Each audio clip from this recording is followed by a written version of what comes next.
Hello, Maeya TV. My name is Eligia. I'll be your host today. And my guest today is a filmmaker, comedian, writer, and so many things. And we're so happy to get to talk to him and learn about where he grew up and his past projects and what he has in store for the rest of the year. So, Ron, how are you? I'm good. Thanks for having me. Always nice to collab with fellow creatives in the area. I'm just down the road in the 90731, so good to be here. Okay, so Ron Placone has many things, but you mostly are a comedian, which often starts in the theater, and that started for you very young, right? Yeah, I mean, I liked theater as a kid, and when I was in grade school, we actually did Shakespeare plays, which was really cool. I liked those a lot, and I was in those, and then I was a theater kid in high school. And then I also played in little garage bands in high school. So I feel like in a way, stand-up was sort of a combination of those two things, because it's like, it sort of combines, sort of being in a band, like you're on stage either by yourself or with a small group. And then, there's a theater element too. So I guess it sort of eventually morphed into that.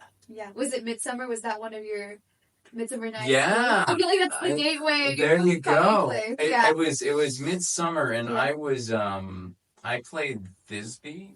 Like I was the person that I was Thisbe, and that was a blast. We had so much fun with that scene.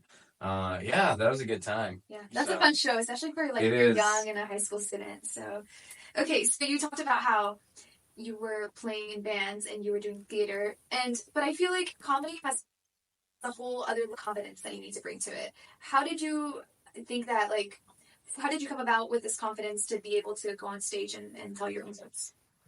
So, I was not like super into stand-up when I started doing it. Like, I didn't know a whole lot about it. I didn't know a ton of comedians, like even famous ones. I didn't know that it was a job, if that makes sense. I didn't really know much of anything. I was just about to graduate college, was trying to figure out what I wanted to do. And I got really into radio, like talk radio and stuff like that, and like morning shows and stuff like that. And I thought that was what I wanted to do. And one day I was driving around my hometown of Pittsburgh, Pennsylvania. I was with my dad, and there is a comedian who is no longer with us named Ralphie May. And Ralphie was on the radio in Pittsburgh. And I'll try to make it brief, but basically the Pittsburgh Penguins, the hockey team, my favorite hockey team, still. And at one point, there was a chance that they were going to leave the city, and everybody was very not happy about that. And Mario Lemieux, who still owns the team to this day, was going to be the final decider on whether or not they left the city. And even though people were very not happy with the idea of them leaving the city, you could not say a bad thing about Mario Lemieux. He's basically the Pope in Pittsburgh.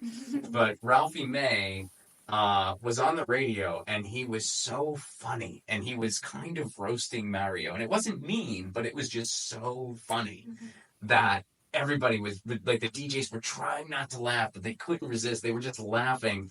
And it was just so infectious. And I just thought it was so cool that he just made an entire city laugh at something they thought they weren't allowed to laugh at. And that was really, really cool to me. And I, again, was just a kid in my early 20s, and I thought, I don't know what that was, but I want to do that. I don't know what he just did, but I want to do that. And again, I didn't even know stand-up was, I thought Ralphie May just had a radio show in a different city. Like, I didn't even know. But eventually I found out, oh, he's a stand-up. And so I decided I want to try that. And not to make this kind of morose or whatever, but years later, I was based in Nashville, Tennessee, which is where Ralphie was based. So we all kind of knew each other. It's not a very huge scene. And some friends of mine knew that story, and they're like, dude, you got to tell Ralphie that story. He'll think that's awesome. That's such a cool story. And I never got to. Like, I never got an opportunity to, like, be like, hey, man, by the way, when I was younger, there was this thing you did. And then sadly he passed. So, I was never able to share that story with him.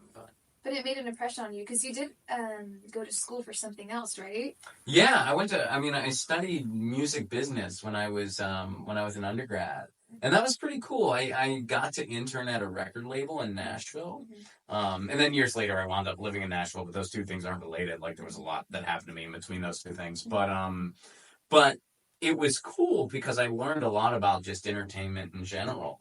Because at the time, I mean, I was a college kid, and I don't know what Music Row is still like now, but back then, Music Row was just literal houses.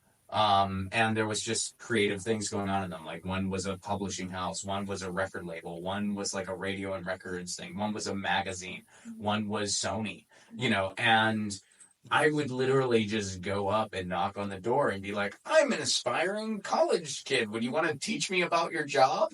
And I would do it towards the end of the day.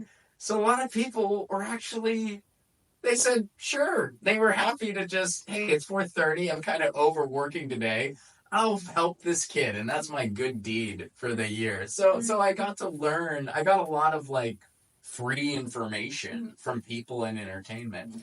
I can't do that now as like it'd be weird if I just showed up. Can you teach me something? I'm a 30-something comedian, but as a college kid, I could totally do that, and that was cool. That's amazing. So, when you started doing like your own work, where did you draw inspiration from? Do you have a persona, or do you like to really draw from your own personal experiences to make your jokes? A little bit of everything. I mean, I talk about my life. I talk about, the things around me, and I do observational stuff. And then I do stuff that's going on in the world, political stuff. I mean, I talk about everything. My Fringe show last year, it was called Balding is Punk Rock, which is a reference to one of my jokes. But it's also, I coined the show a survival guide. So it's basically, this is what's going on in the world, and this is how I cope with it. So we talked about everything from what's going on in the world around us to my coping mechanisms, which is music, comfort food, cats. I'm a big cat person. So that was basically the concept of the hour. And it's evolved since. It premiered in 2023, and I'm still kind of tweaking it. Yeah, it seems though you did tell me about your band days, right? Yeah. So, do you think that also gave you confidence to continue on for stand-up? I think so. I mean, it's not quite the same as being a stand-up, but there's a little bit of similarity where you're in like kind of a dark nightclub and you're kind of up there and seeing what they react to, seeing what they react to, yeah. and sometimes if crowds aren't really into it, it can be a rough night. And when they're really into it, you're on top of the world. So yeah, there's parallels. And I have a lot of musician friends just randomly, so we always compare and contrast. The advantage I have is I don't have any equipment I gotta worry about. Yeah. I'm a plug to gear. It's just you. It's just me. Yeah. That's okay. So what is the hardest thing about being a comedian, and what is like your favorite thing about being my favorite thing is I don't have a boss, and I get to kind of make my own schedule, and you get to do a ton of creative things. Like at the end of the day, the easiest thing to describe is like, okay, I'm a comedian, I'm a writer, but like it leads to making films, it leads to making albums, it leads to being involved with other people's projects, it leads to writing projects, it leads to, all kinds of cool stuff. And I'm a variety is the spice of life type guy, so I really like that. I celebrate that. So I guess that's my favorite part. My least favorite part, I guess I would say the instability of it. But I feel like everything, there's instability in like everything. Yeah. So I feel like, well, you might as well just do something you love, because if things are going to be unstable anyway, like if I wasn't doing this, I would have been an academic because I went to grad school, and after I finished my master's, I was like, I'm going to, try to be a comedian, and it worked out.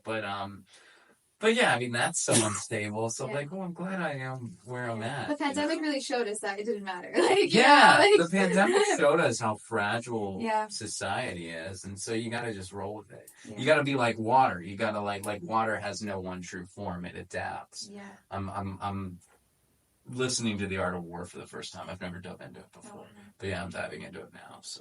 Yeah. What have been some of the places that you've performed that you really, really liked? Anything like notable that happened at one of your shows? Well, the Edinburgh Fringe was really cool. It was my first time doing the festival, and for anyone that doesn't know, that's basically the biggest arts festival in the world. There are literally 3,000 shows going on. I'd wanted to do it since I started stand-up. I finally got there last year. And that was amazing, and that's sort of the direction I want to go with my stand-up. I like working on hour shows. I like doing kind of conceptual actual hour shows. So that's the type of stand-up I want to do from now on. Like that's just the stand-up I want to be. Which it's also kind of cool where it's like, even if you do stand-up, there's different lanes you can kind of occupy within that broader genre. So that was really cool. And then I can talk about stuff I got coming up. Yeah, I would love to. Yeah, so I made a film called Left It Wall. Yeah, I was gonna ask you, going off with the pandemic, right? It had to do with, I don't know if you can see it, but we'll link it somewhere. Yeah, so what I'm doing this year, which is different than anything I've ever done, is I'm doing some shows where I do a short stand-up show up front, then we screen the film, and then we do a Q&A after. So I have a couple events coming up with that. Like on March 22nd, I'll be in Pittsburgh, Pennsylvania, so I'm going back to my hometown and doing a show, screening and Q&A. Los Angeles, our big LA thing is April 14th, which, by the way, you're all invited as my guest. But we got a big LA one, April 14th in Burbank. And then we're going up to Idlewild, California, because they have a really cool indie movie theater up there in the mountains. So we're going to be in Idlewild, California on June 8th. And then in September, I'm going out to the UK. And we're doing a weekend in Sheffield with the film. We're doing a screening in London. And I'm still working out all the details there. But we'll be in the UK in September. So. That's really, really exciting. And really special that you're doing a hybrid performance-based, intro to your film. And okay, so I don't know if you saw it, but it is you, right? That's me. You starred it, you directed, and you also wrote it. So what's that like? Can you tell us? Because that's quite a big task to take on, right? It's my first feature. So when I came to LA, obviously I started, writing a lot of things, and I've written for some shows before, and I was writing scripts, trying to get them picked up and trying to get different writing gigs. And I got a friend of mine who is not like a formal mentor to me, but it's kind of like an informal mentor to me. He said, you need to make something like bigger than just a sketch or something. You need to make something. And in 2021, the GameStop incident happened with the GameStop video game store and the Robinhood stock situation. And I thought that was a very peculiar thing that happened. And I thought, I should write about this. So I decided I was going to write a fictional movie. Our movie is fiction. It is not the real story. It is a comedy. It is loosely based on the incident. But I wrote a feature script based on that. And then we made a trailer. And that was all in 2021. Our trailer happened in 2021. So the incident happened in, I believe, January. Our trailer was up by August.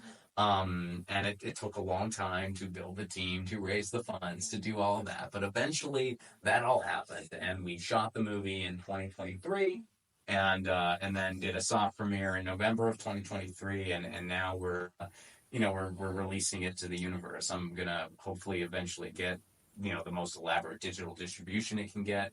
And first we're doing a festival and screening run. So... Yeah. But it was a rush. I mean, it was my first feature. I learned a lot.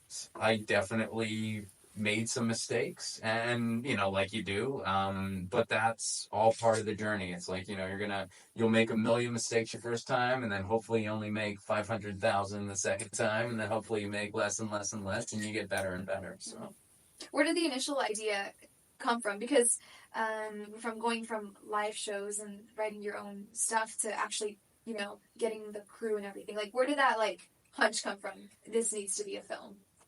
Well, I wrote something when I wrote that script. Again, it was like my mentor told me, you got to make something. So I wrote that script with the intention of, okay, I could make this on a phone if I had to. You know what I mean? Like I kind of wrote it with the intention, that there's no car crashes or anything like that. You know what I mean? And the locations are incredibly simple. Our most complicated location is a bar. Yeah. So I wrote it with that intention in mind. Yeah. It's a narrative film, which is another kind of, I don't want to say cheat, but it's kind of a cheat, right? Like doing a narrative film, and I'm the narrator. Yeah. So, we took all these kind of, little methods to make it a film that didn't require a ton of resources to make, which was great. Yeah, that's incredible, because you could have easily just made it like a one act or something, right? Yeah. And you decided to take the leap and get it into your film festivals, which is a whole other world and distribution and everything. So a new world for me too. I mean, it really is a new world for me, which I feel like that keeps what we do exciting. Like it's like you're entering new worlds all the time. So I know you're busy with all the festivals coming up, but do you see yourself performing anytime soon? In between then, anything coming up for you in terms of you performing again? Yeah, Besides the film. Oh yeah. Well, those are my main things Yeah. because I'm, like I'm gonna be opening it. I mean, I don't get to do a full hour of stand up because Yeah. it would just be too long of an evening Yeah. for everybody. But Yeah. but I still get to do a decent length Yeah. set, and then like I'll do a Like, do you need Q&A. a break from this work to do something a little different, or are you just so focused on it right now? Right now, I'm really Yeah. focused on this. Yeah. I mean, I'll still do like just local stand up shows around town whenever I'm asked, and just kind of focus just on stand up that way. And probably in the UK, I mean, again, we're still finalizing that tour. I'll probably have a couple shows that are just stand up shows, and I'm not having to worry about the film or whatever. But a lot of my touring output this year is based on the film and doing screenings, and then also whatever festivals the film, because there's festivals all over the world that I'm still waiting to hear from. So like it could take me any number of places. So this year is very heavily focused on the film, which is different for me, but it's kind of cool. Yeah. So with this film, say depending on reception, things like that, and it's your first feature, are you looking to make another one, perhaps a sequel, or to jump into another feature of something else, like a new script? It's funny. We do. I do a couple virtual screenings of the film, like just on Zoom and stuff. And the last one we did, somebody was asking about a sequel, but no, the story is told. I'm not going to do a sequel of this. My next thing that I want to make. I mean, well, first of all, I have a vertical web series called Frank Azuri that people can find online. Just follow me, you'll find it. And then the next thing I want to do is actually I wrote what was meant to be a contained film. It's one location, and there's a two-person cast because it's basically a couple, and it's just from their perspective of when they're at home. So I wrote that with the intention of, well, I can shoot all of that at my place. It's basically a two-person cast and then one voiceover, so three people. As I kept reading it, I also realized this could also full circle to the theater, this could also take place on stage. So I did a table read with the people who I want to be involved, both of who said we're down. So I hope to launch that on stage and then from there, make it a contained film. And I think it is a very, very, very, very dark comedy, but some say it's not a comedy at all. It's a drama. Which call it whatever you want. In fact, come see it. Yeah, just come see it. If it's easier to sell as a drama, by all means, call it. Let Someone else can make it. But it is very dark, and so that I'm hoping that's my next production. It's called Termination Fee, which I guess is a pretty dark title already. Yeah. But yeah, it is a dark comedy, maybe just a straight up drama. But I'm excited about it, and that's gonna be my next. That's gonna be my next production. Okay, really cool. So we have that in store for you, your feature, and at the film festivals. You had a screening in Pedro, is that what you said? San Pedro, yeah, that's where I live. That's where the entire movie was shot. A lot of our casting crew, not everybody, but about half was like South Bay as far as casting crew goes. And yeah, so it wasn't even the final cut of the movie, but it was sort of the soft premiere cut. So it premiered in San Pedro, and then more recently we were in the Da Vinci Film Festival, and still waiting to hear back pretty much from the rest. I mean, I applied to a bunch throughout 2024. We'll see what happens. And you did mention that you filmed with a lot of your friends, right? Yeah, it's. I mean, part of the reason we were able to do the whole show screening Q&A thing is because most of the cast is comedians. Yeah. So, and there's some really amazing comics that are in this movie. It made scheduling not the easiest because some of these comics are among the busiest touring comics literally in the world. I'm not one of them, but some of them were. So planning the shooting around when they were available was not easy. I'll give a shout out to my DP Jessica. The whole crew was absolutely amazing. But Jessica is a very, very efficient DP, and it really fit my directing style very, very well. She set up shots like that, so we were able to accommodate a lot of the comic schedules and be like, look, we're gonna. I mean, my one buddy, my buddy Eddie, who plays the bartender, Eddie Pepitone, hilarious guy. He crushed it as the bartender. I promised him, I'm like, Eddie, it's only going to take a day. It's only going to take an afternoon. And we had Eddie wrap before lunch. And Eddie actually stayed because he wanted his free sandwich. And I told him he should. I'm like, dude, stay for lunch. I got a sandwich for you. So he was wrapped before he was even ready to leave. So I took pride in that, to be mindful of people's time. Yeah. Speaking of timing, it is really important with comedy to get timing right. How does it go into film? Because you have all these cuts and this editing, right? So it's a whole nother thing, right? Yeah, I mean, it is, and then for our movie, I mean, in a lot of ways, there was a lot of improvisation that happened. There was a lot of like riffing that happened, and there was a lot of like, I mean, it was written, but we really took the scenes in a different place. And Gareth Reynolds, the actor who plays my brother, he's one of the best improvisers I've just ever seen in my life. And so with him playing the role he was playing, which was basically the likable antagonist, he really just there were just so many great riffs and so many things that made it into the final cut. So that was a lot of fun. I mean, it probably made editing a little hard than it would have been if it was just a straight like line by line thing. But it's the movie we made. And you had fun making it too, right? So it was fun, yeah. Being on set was fun. We shot it in 6 days, which for a feature, I've been told that's pretty good. Yeah. So I'll take it. It wasn't easy to make it happen in 6 days, but we planned it out so that we were able to just use the locations as efficiently as possible and shoot the whole thing in 6 days. That's incredible. And we broke it into three. It was 3 and 3, and we broke it up that way because of recording schedules. So now that you are officially a feature filmmaker, right? So do you have any advice for someone who is now on their first, or perhaps like wants to be a comedian like you, or do something in that vein? Ooh. Well, I mean, I think whatever your creative endeavor is, work at it.